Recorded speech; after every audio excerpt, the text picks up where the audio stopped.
दोस्तों नमस्कार, मैं Naveen Kumar Buddha classes YouTube channel में आपका स्वागत करते हैं। आज इकोनॉमिक्स के एक नए टॉपिक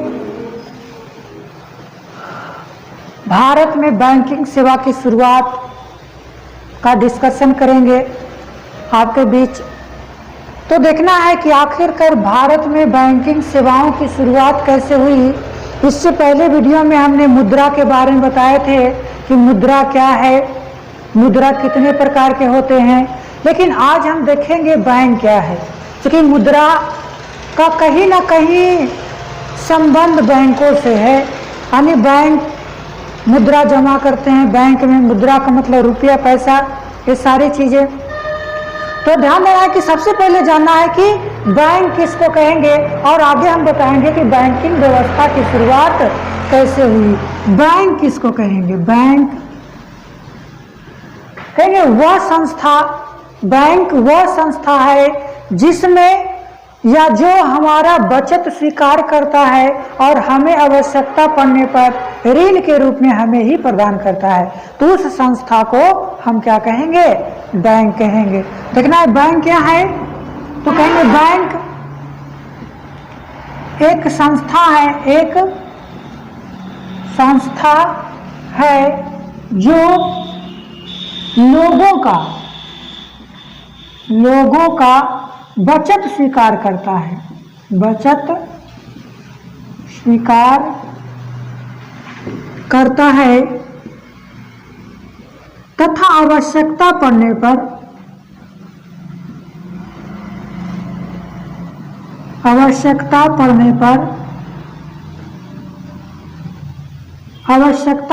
पर ऋण के रूप में हमें प्रदान करती है, ऋण के रूप में हमें प्रदान करती है या लोगों को प्रदान करती है, लोगों को प्रदान करती है।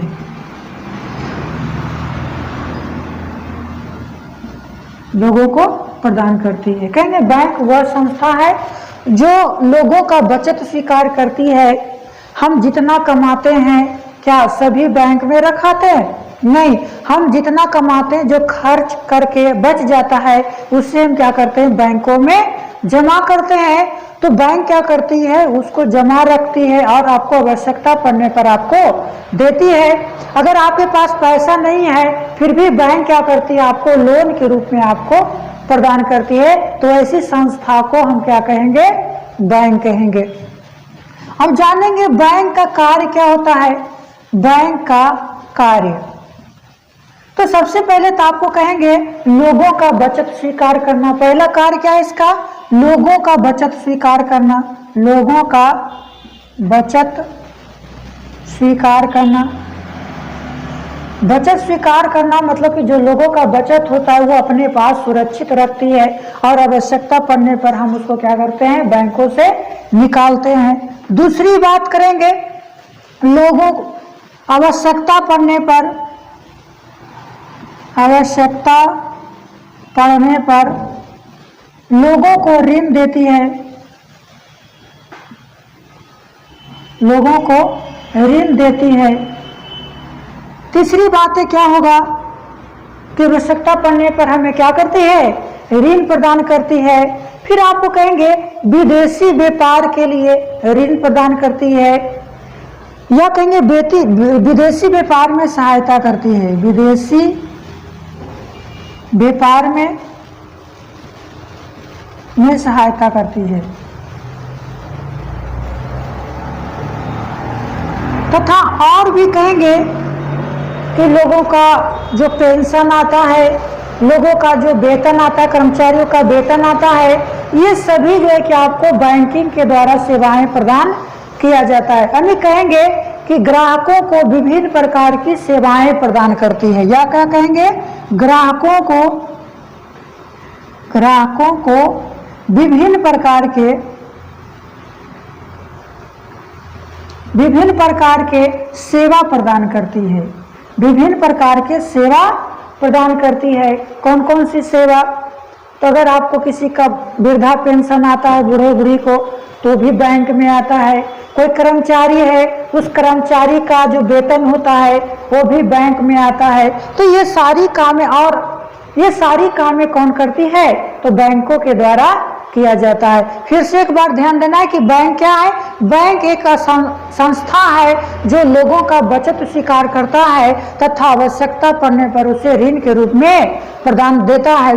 बैंक का कार्य क्या है? तो लोगों का बचत स्वीकार करना, आवश्यकता पड़ने पर लोगों का ऋण देना और विदेशी व्यापार में सहायता करना, और ग्राहकों को, जो उसके ग्राहक हैं, उसको जो है कि आपको विभिन्न प्रकार की सेवाएं प्रदान करना, ये सभी क्या है? बैंकों का कार्य है।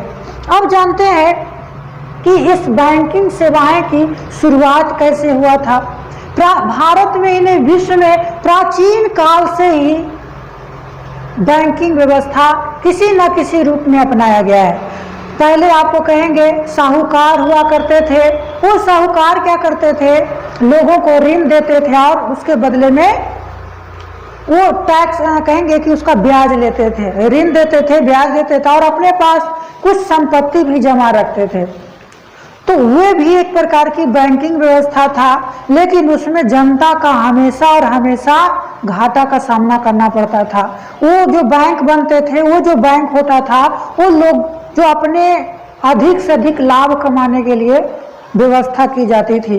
लेकिन जब भारत में अंग्रेजों का आगमन हुआ तो संगठित क्षेत्र में बैंकिंग की शुरुआत हुई, संगठित रूप से बैंकिंग की शुरुआत हुई। अब हम देखेंगे कि समय समय पर अंग्रेजों के द्वारा बहुत सारा बैंक की स्थापना किया गया और आगे चल करके भारतीयों के द्वारा भी बैंकिंग सेवाएं की शुरुआत की जाने लगी और वर्तमान समय में भी बहुत सारे भारत में बैंक है।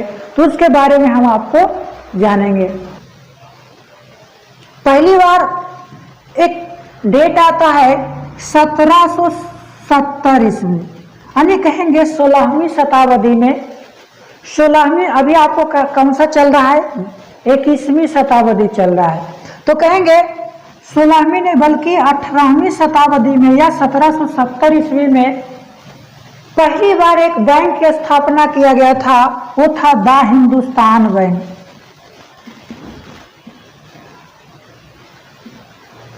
द हिंदुस्तान बैंक क्या था? The Hindustan bank. कहेंगे भारत में यूरोपियों के द्वारा पहला बैंक जो खोला गया था, उस बैंक का नाम था द हिंदुस्तान बैंक। और इस द हिंदुस्तान बैंक की स्थापना 1770 ईस्वी में एलेक्जेंडर एंड कंपनी के द्वारा स्थापित किया गया। किसके द्वारा?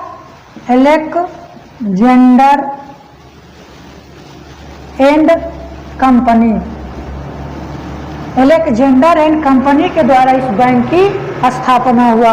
समय बीता, अंग्रेजों ने भी आपको बहुत सारे बैंक की स्थापना करने का बात सोची और उन्होंने क्या किया कि भारत में पहली भारत जो परतंत्र था, तो उस समय अंग्रेज जो है कि 3 स्थानों से राज किया करता था। 3 प्रेसिडेंसियां थी, उसमें कोलकाता प्रेसिडेंसी, मद्रास प्रेसिडेंसी और मुंबई प्रेसिडेंसी। ये 3 प्रेसिडेंसियों के माध्यम से राज किया करती थी और उसी तीनों प्रेसिडेंसियों में अंग्रेजों ने पहली बार बैंक खोला और बैंकिंग की शुरुआत किया। तो देखते हैं कि तीनों प्रेसिडेंसी कौन कौन थी और कौन कौन से बैंकों की शुरुआत।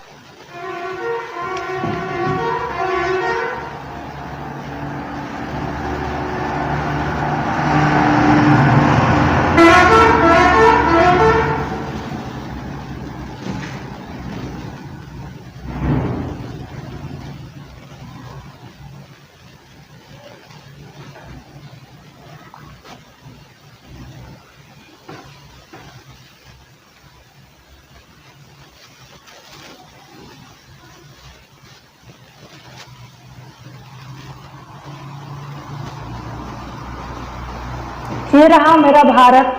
अब यहाँ पर देखना है कि बैंकिंग व्यवस्था की जो शुरुआत हुई थी, कहाँ से बैंकिंग व्यवस्था की शुरुआत होती है, तो देखना है कि यहाँ पर एक प्रेसिडेंसी था जिसको बोला गया कोलकाता।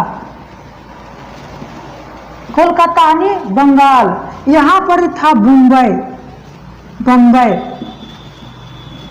और यहाँ था मद्रास। यहाँ था मद्रास। ये अपने तीनों प्रेसिडेंसियों में सबसे पहले जो है कि आपको 1806 ईस्वी में बैंक ऑफ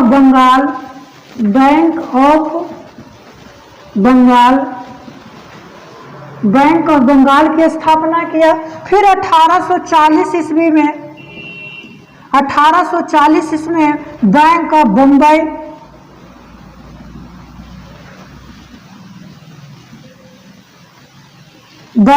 बम्बई की स्थापना किया। और 1843 ईस्वी में बैंक ऑफ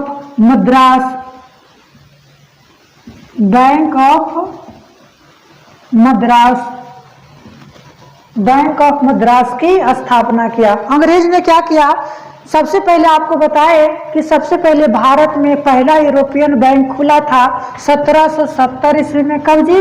1770 ईस्वी में। कौन से बैंक? तो कहेंगे द हिंदुस्तान बैंक की स्थापना हुआ था। उसके बाद अंग्रेजों ने तीन प्रेसिडेंसियों में, अलग अलग तीन प्रेसिडेंसियों में जहां से वो राज किया करती थी, वो तीनों प्रेसिडेंसी से अलग अलग बैंक की व्यवस्था की। सबसे पहले कोलकाता में 1806 ईस्वी में बैंक ऑफ बंगाल की स्थापना किया। फिर क्या 1840 में बैंक ऑफ बम्बई की स्थापना किया। और 1843 ईस्वी में मद्रास में यानी बैंक ऑफ मद्रास की स्थापना किया। अब जब ये बैंकिंग सुविधा चालू हो गई, लेकिन आगे चल करके ये तीनों बैंकों को मिलाकर 1921 ईस्वी में इन तीनों बैंकों को मिलाकर अर्थात bank of Bengal, bank of Madras और बैंक ऑफ मुंबई को मिलाकर एक नए बैंक की स्थापना किया गया, जिसको कहा गया imperial bank of India. Imperial bank of India. Imperial bank of India. आपसे क्वेश्चन आएगा कि ये तीनों बैंक जो आपको कोलकाता में था, बम्बई में था और मद्रास में था, इन बैंकों को मिलाकर कौन सी बैंक की स्थापना किया गया था? तो इंपीरियल बैंक ऑफ इंडिया की स्थापना किया गया था। कब किया गया था? तो कहेंगे 1921 ईस्वी में। लेकिन इसी बैंक को जो इंपीरियल बैंक ऑफ इंडिया था, वो जब भारत की आजादी होती है तो 1955 ईस्वी में 1955 ईस्वी में इसी का नाम कर देता है SBI, जो वर्तमान समय में हमारा बैंक है स्टेट बैंक ऑफ इंडिया। तो state of bank of India कौन सी है? तो कहेंगे कि उसका पहले आपको इंपीरियल बैंक के पहले जो कि आपको ये तीन बैंक के नाम से जाना जाता था। तो आज जो हम SBI देख रहे हैं, इसकी स्थापना 1955 ईस्वी में हुआ था और इसी समय इसको राष्ट्रीयकरण कर दिया गया था। राष्ट्रीयकरण का मतलब हो गया कि सरकारी कर दिया गया था। अब देखो, इन सभी बैंकों की स्थापना के बाद भारत में और भी बहुत सारे बैंकों की स्थापना हुआ। तो देखते हैं कि कौन कौन सी बैंकों की स्थापना हुआ। तो शुरुआत में जो कहेंगे कि सबसे पहले एक आपको तीन बैंक हो गया। एक था इलाहाबाद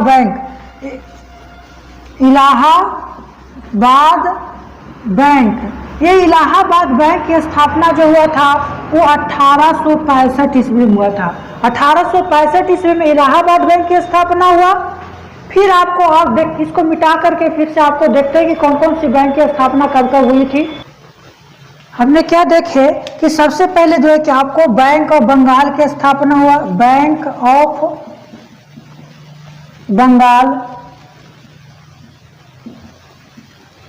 ऑफ बंगाल की स्थापना जो हुआ 1806 ईस्वी में हुआ था। फिर बैंक ऑफ मुंबई या बम्बई, ये आपको 1840 में हुआ। फिर बैंक ऑफ मद्रास, इसकी स्थापना 1843 ईस्वी में हुआ। फिर इलाहाबाद बैंक, इसकी स्थापना जो है 1865 ईस्वी में हुआ। फिर एक आपको आता अवध कमर्शियल बैंक।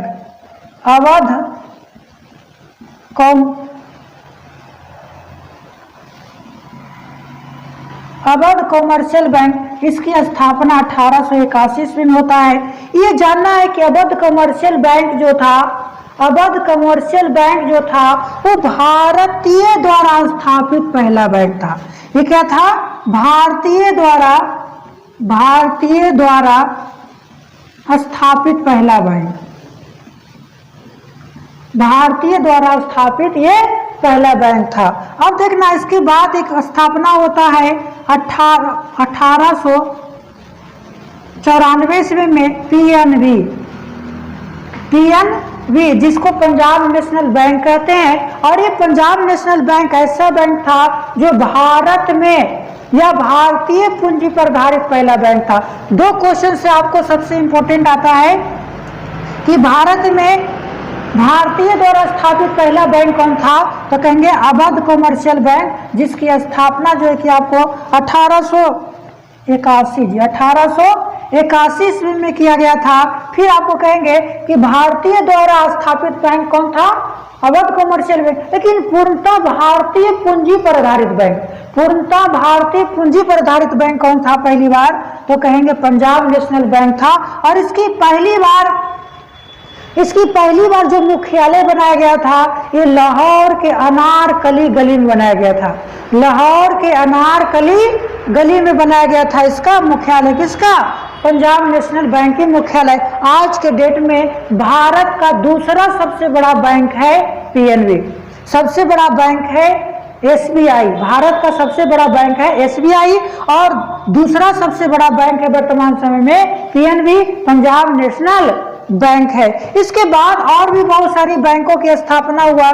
कहेंगे 1906 ईस्वी में दो बैंक, कहेंगे केनरा बैंक और bank of India, Canara bank और बैंक ऑफ इंडिया की स्थापना हुआ। इस प्रकार से भारत में बहुत सारे बैंकों की स्थापना हुआ। अभी तक कहेंगे कि भारत में बहुत सारी बैंकें हैं। अब देखना है, ये तो आपको इतिहास हो गया कि भारत में बैंकों की स्थापना कब कब हुई और किस प्रकार से बैंकों की स्थापना हुआ भारत में। फिर से देखना है कि बैंक ऑफ बंगाल की स्थापना 1806 ईस्वी में, बैंक ऑफ बम्बई की स्थापना 1840 ईस्वी में, बैंक ऑफ मद्रास की स्थापना 1843 ईस्वी में, और ये तीनों बैंकों को मिलाकर 1921 ईस्वी में क्या किया गया, imperial bank of India, imperial bank of India कर दिया गया। और इसी बैंक को 1955 ईस्वी में इसका नाम रख दिया गया एसबीआई, जो भारत का पहला सरकारी बैंक हुआ, भारत का पहला सरकारी बैंक हुआ स्टेट बैंक ऑफ इंडिया, जो वर्तमान समय में भारत का सबसे बड़ा बैंक है, भारत का सबसे। उसके बाद इलाहाबाद बैंक की स्थापना हुआ, अवध कमर्शियल बैंक की स्थापना हुआ, और अवध कमर्शियल बैंक ऐसा बैंक था जो भारतीय द्वारा बनाया गया पहला बैंक था। अब देखना है कि भारतीय दूसरा एक और था 1894 से पीएनबी की स्थापना हुआ, पंजाब नेशनल बैंक की स्थापना हुआ। और इस पंजाब नेशनल बैंक का जो स्थापना हुआ था लाहौर में, इसकी पहली मुख्यालय बनाए गए थे। वह लाहौर का एक जगह था अनारकली गली, सबको याद हो जाएगा अनारकली गली, तो वहां पर जो है कि इसकी स्थापना के समय इसका मुख्यालय बनाया गया था। अब देखना है कि 1906 ईस्वी में Canara bank, central bank of India, इन सभी की स्थापना किया गया था। अब हम जानते हैं बैंकों के प्रकार कि भारत में या विश्व में कितने प्रकार के बैंक होते हैं। जानते हैं बैंकों के प्रकार,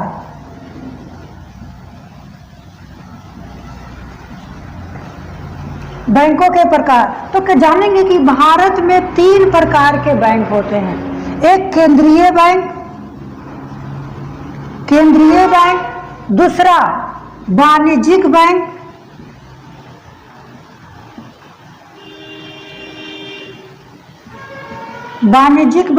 और तीसरा सहकारी बैंक।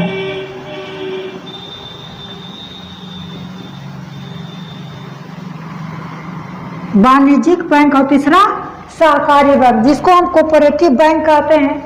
यहाँ पर देखो केंद्रीय बैंक, वाणिज्यिक बैंक और सहकारी बैंक, ये 3 प्रकार की बैंक भारत में होते हैं। केंद्रीय बैंक किसको कहते हैं, तो सभी देशों के जो केंद्रीय बैंक होते हैं, केंद्र में केंद्र सरकार के अधीन जो बैंक होते हैं उसको कहते हैं केंद्रीय बैंक। और इस केंद्रीय बैंक में किसी आम व्यक्ति का शाखा या आम व्यक्ति का खाता नहीं खुलता है, बल्कि इसमें सिर्फ और सिर्फ सरकार का खाता होता है। सरकार ही इससे लेन देन करती है और भारत में है इसका RBI यानी भारत का केंद्रीय बैंक का नाम है RBI, जिसे बैंकों का बैंक कहा जाता है, जिसे बैंकों का बैंक कहा जाता है। इसके बारे में हम एक स्पेशल क्लास में देखेंगे RBI क्या है। RBI के जो भी जहां से भी क्वेश्चन आते हैं, इसके अध्यक्ष उपाध्यक्ष के बारे में क्वेश्चन आते हैं, तो यहां से हम देखेंगे। दूसरा है वाणिज्यिक बैंक, वे बैंक जो हमारा बचत स्वीकार करता है या हम लोगों का बचत स्वीकार करता है और आवश्यकता पड़ने पर ऋण देता है, उस बैंक को हम क्या कहते हैं, वाणिज्यिक बैंक कहते हैं। और वाणिज्यिक बैंक दो प्रकार के होते हैं, एक होता है निजी और एक होता है सरकारी। निजी और सरकारी, सरकारी बोले या सार्वजनिक बोले तो दो प्रकार की बैंक होती है, निजी होती है और सरकारी होती है। तो निजी बैंक किसको कहेंगे, तो निजी बैंक वो होते हैं जिसमें आधा से अधिक पूंजी प्राइवेट लोगों का या जिसका मालिकाना हक प्राइवेट हाथों में होता है, उसको हम निजी बैंक कहते हैं। और जिसका मालिकाना हक सरकार के पास होता है, उसको सरकारी बैंक कहते हैं। वर्तमान समय में HDFC, एक्सिस बैंक, फिर कहेंगे कोटक महिंद्रा बैंक, कोटक महिंद्रा बैंक, बंधन बैंक,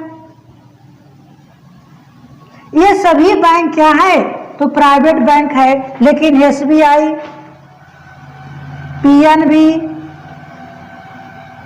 BOI यानी bank of India, Canara bank, syndicate bank, ये सभी बैंक जो है कि आपको क्या है, सरकारी बैंक है। तो आपको कहेंगे वाणिज्यिक बैंक दो प्रकार के होते हैं, निजी और सरकारी। तो निजी, अब देखना है कि निजी बैंक किसको कहेंगे। मान लेते हैं कि 100% पूंजी लगाया हुआ है, इसमें से अगर 100% पूंजी में से अगर सरकार और निजी दोनों का पूंजी लगा हुआ है, अगर 51% पूंजी सरकार के लगा हो तो उसको हम सरकारी बैंक कहेंगे। यानी 50% से अधिक अगर जिसका पूंजी भी लगल रहेगा वो बैंक का लगेगा। 50 अगर 51% निजी बैंक का लगल रहेगा, उससे अधिक लगल रहेगा तो उसको हम क्या कहेंगे, निजी बैंक कहेंगे। अगर सरकार का लगा होगा तो सरकारी बैंक कहेंगे। तो भारत में बहुत सारी सरकारी बैंक। अब तीसरा है सहकारी बैंक।